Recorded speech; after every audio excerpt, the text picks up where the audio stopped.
네, 이번 주 있었던 뉴스들을 모아서 정리해보는 순서, 오늘도 박영식 평론가 나왔습니다. 안녕하십시오. 네, 안녕하세요. 첫 번째 소식은 뭡니까? 네, 첫 번째 키워드는 킬러 문항 논란을 가지고 왔습니다. 어제 수능이어서 사실은 킬러 문항이 있냐 없냐 많은 분들의 사실 관심이었는데 오늘 그 소개해드릴 논란은 이제 수학 영역에서 나왔던 어떠한 문제 때문에 이것이 이제 킬러 문항이냐 아니냐 이제 이런 논란이 벌어지고 있습니다. 이런 논란까지 벌어지는군요. 예. 네, 이게 이제 결과적으로는 수학 영역에서 출제된 22번 문항인데 저희가 이제 보여드리겠습니다. 최고 차항의 개수가 1인 3차 함수 fx가 다음 조건을 만족시킨다라고 하면서 문제는 이제 좀 간단해 보이는데요. 혹시 우리 앵커님께서는 이제 이 문제가 좀 어떻게 접근되는지 저는 뭐 이해하는데도 시간이 아주 많이 걸릴 것 같습니다. 예, 저는 뭐 이과임에도 불구하고 오늘 문제를 풀진 않겠습니다.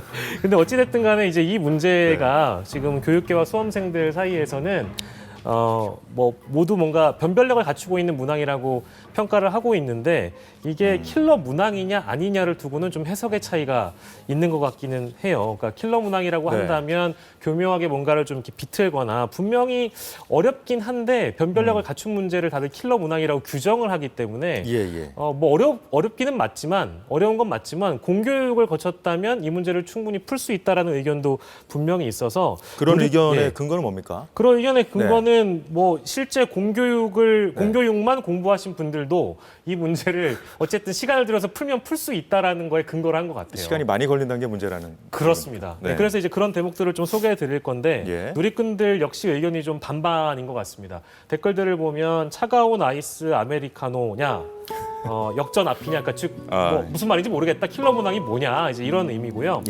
입시 학원 강사가 20분 걸려서 한 문제를 푸는 거면 이게 킬러 문항이지 아닌 거냐 이런 의견이 있고요. 이 정도면 풀어야 되지 대학을 거저가려고 하냐. 그리고 완전히 반대 의견이네요. 반대 의견도 있고요. 교과 과정이 없으면 킬러 문항이고 있으면 킬러 문항이 아니다. 아까 이제 설명해 드린 대로 그렇죠. 공교육만 했는데도 나는 사교육을 받은 적이 없는데 이 문제를 풀 수 있다라고 하신 분들은 뭐 딱히 킬러 문항이라고 안 보는 것 같습니다. 알겠습니다. 이게 실제 킬러 문항인지 아닌지 교육 전문가에게 물어볼 사안일 텐데 댓글을 보면은 그 입시 강사가 푸는데 20분이 걸렸다는 내용도 있었잖아요. 이건 무슨 얘기입니까? 그러니까 보통 이제 유튜브를 강사들이 많이 하다 보니까 수능 문제가 나오면 문제를 함께 풀어보는 컨텐츠들이 있잖아요. 근데 그 컨텐츠를 푸는 선생님이 이 생중계를 하셨는데 22번 이 문제를 푸는데 무려 20분이 걸렸다는 겁니다. 그러니까 그만큼 이게 어려웠다라는 얘기가 되는 것이고 하지만 교육 전문가들 중에서는 답은 내놨습니까? 그 강사가? 그렇죠. 답은 내놨는데 20분이 걸렸습니다. 그러면 학생들 입장에서 당연히 어려운 게 아니냐라는 이제 그런 주장이 있을 수 있는 것이고 반대 의견의 경우에는 수험생 본인이 공교육 과정을 잘 이수를 했다면 충분히 풀 수 있다라는 의견을 가진 선생님도 있어서 이게 뭐 사교육에서 가르치는 것만큼 대단한 기술이 필요한 건 아니다라는 선생님들의 의견도 또한 있다라고 소개해드릴 수 있겠습니다. 알겠습니다. 두 번째 소식으로 넘어가 볼까요? 두 번째 키워드로 가볼 텐데요. 두 번째 키워드는 개식용 금지라는 키워드를 가지고 왔습니다. 이게 40년 넘게 사실 개식용 논란이 있었는데 이거를 이제 마무리 지을 정부안이 당정 차원에서 마련됐다라는 소식이 어제 KBS 단독 보도가 있었고요. 하지만 워낙에 오래된 문제여서 네티즌들의 의견이 좀 분분했습니다. 볼 수 있을까요? 댓글을 보면은 보릿고개 시절도 아니고 먹을 게 산더미처럼 쌓여 있는데 굳이 비싼 개고기까지 먹을 필요가 있냐? 이제 이런 댓글이 보이고요. 돼지는 왜 먹냐? 소는 왜 먹냐? 닭은 왜 먹냐? 이제 이런 식의 좀 신란도 보이고 먹기 싫은 사람은 먹지 않으면 될 일인데 왜 남들까지 못 먹게 하느냐라는 이제 이런 댓글들도 좀 보이긴 했습니다. 오늘 정부와 국민의힘이 개 식용 종식을 위해서 특별법 제정을 연내 추진하고 하겠다 이렇게 밝혔습니다. 자, 특별법이 만들어진다고 했는데 그 내용을 좀 알고 싶고 어떻게 그 만들어지는 건지 좀 설명해 주시죠. 일단 당정 차원에서 오늘 합의를 본 것은 이 지금 특별법을 어쨌든 추진을 연내하겠다는 연내하겠다는 겁니다. 그동안 사실은 이 축산법과 축산물 유통법과의 어떤 그 괴리 때문에 불법인데 합법인 그런 애매한 상황에 개식용 논란이 놓여 있었기 때문에 예. 이거를 정리한다라는 결론으로 나아가는 것 같고요.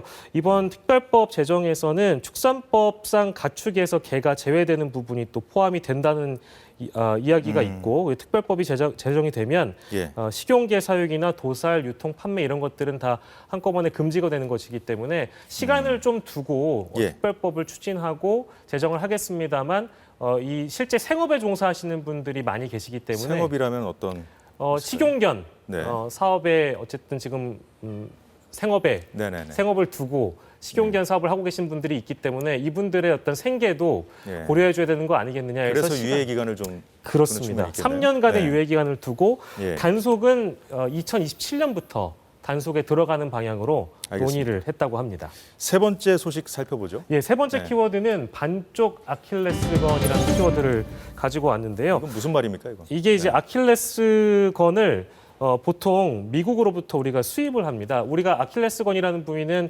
우리가 농구를 하거나 축구를 하거나 격한 운동을 할 때 보통 끊어지게 되면 십자인대가 끊어지게 돼서 수술을 하는 경우가 있는데요. 네.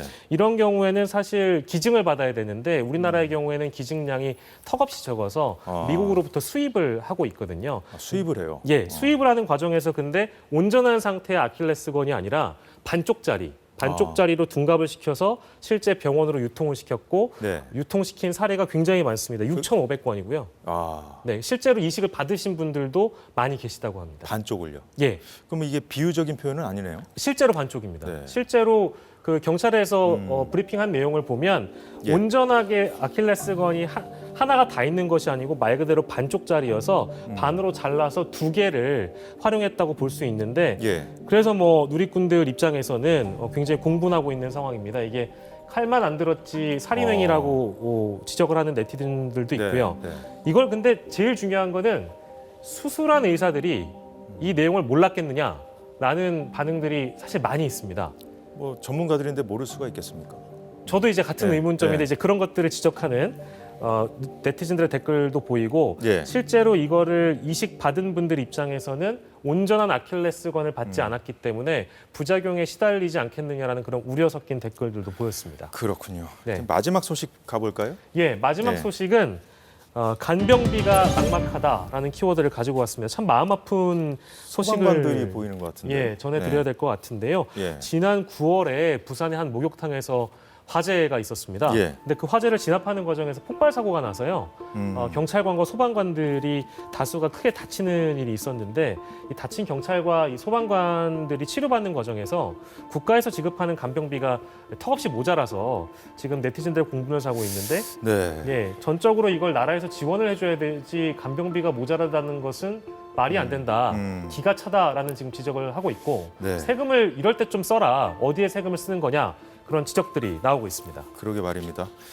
이 다친 공무원들은 그럼 지금 상태가 어떻습니까? 예, 지금 네. 굉장히 많이 안 좋다고는 하는데 이게 네. 저희가 소개시켜드리기 정말 죄송할 정도로 한 분 소방관의 경우에는 지금 예. 전신 화상에 지금 놓여 계시고요.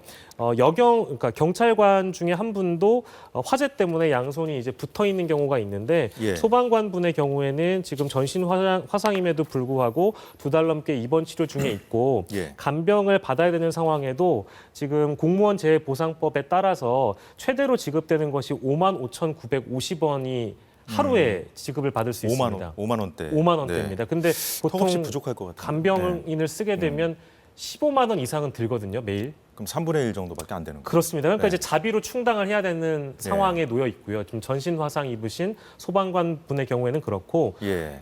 김모 여경의 경우에는 비슷한 상황에 놓였는데 경찰들이 모금 운동을 했고요. 경찰청장이 치료 간병비 전액 지원을 약속하고 나서 예. 상황이 나아졌다고 해서 이런 부분들은 우리 공무원들이 국가를 위해 또 국민을 위해 헌신을 하는 도중에 벌어진 일이어서 네. 이 간병비를 어떻게 보조해 주는지는 2010년에 개정된 이후에 지금까지 바뀌지 않은 공무원재보상법을 개정을 해야 된다. 예. 이런 지적으로 나아가고 있는 것 같습니다.